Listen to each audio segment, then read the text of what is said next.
உறவே நட்பே.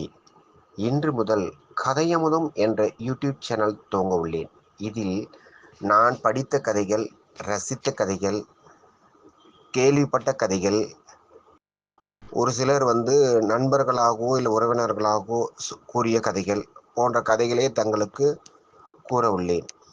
அது மட்டுமல்லாமல் நான் கேள்விப்பட்ட செவிவழி செய்திகள், ஒரு சில செய்திகள், அதிசயங்கள், நிகழ்வுகள் போன்றவற்றை தங்களுடன் இன்று கூற இருக்கிறேன்.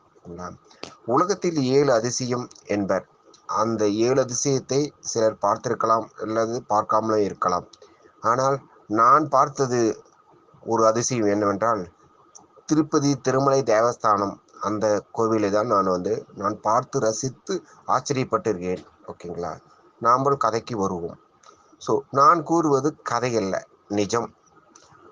அந்த 7 அதிசயத்தில் 7 அதிசயம் சொல்லுவர். 8வது அதிசயமாக கூட இந்த திருப்பதி தேவஸ்தானத்தை சொல்லலாம்.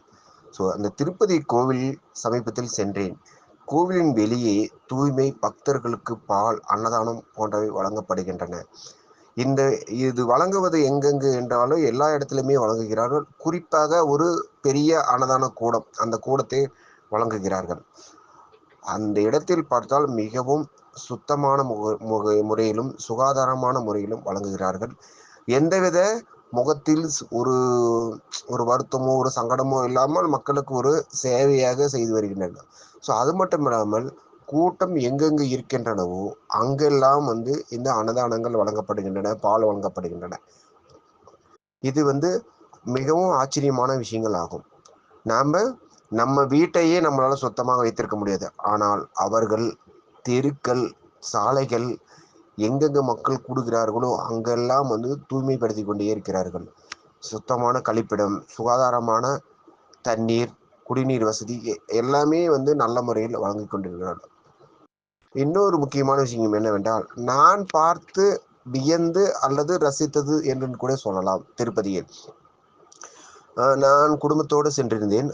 அப்பொழுது நீங்கள் ஏற்கனவே அதை கேள்விப்பட்ட விஷயமாக கூட இருக்கலாம். நான் சொல்லுவது தெரியாதவர்கள் தெரிந்து கொள்ளலாம்.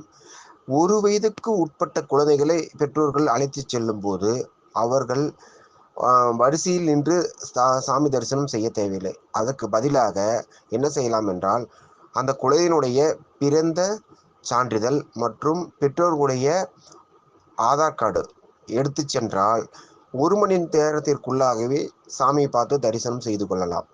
இந்த வசதியை அவர்கள் ஏற்பாடு செய்து கொண்டார்கள்.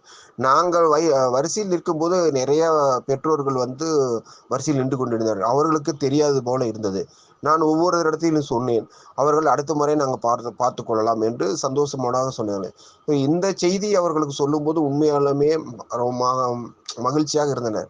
அதே மகிழ்ச்சியை தங்களுக்கும் உங்களுக்கு தகவலாக சொல்லணும் என்று ஆசைப்பட்டேன். நான் இன்று சொல்கிறேன்.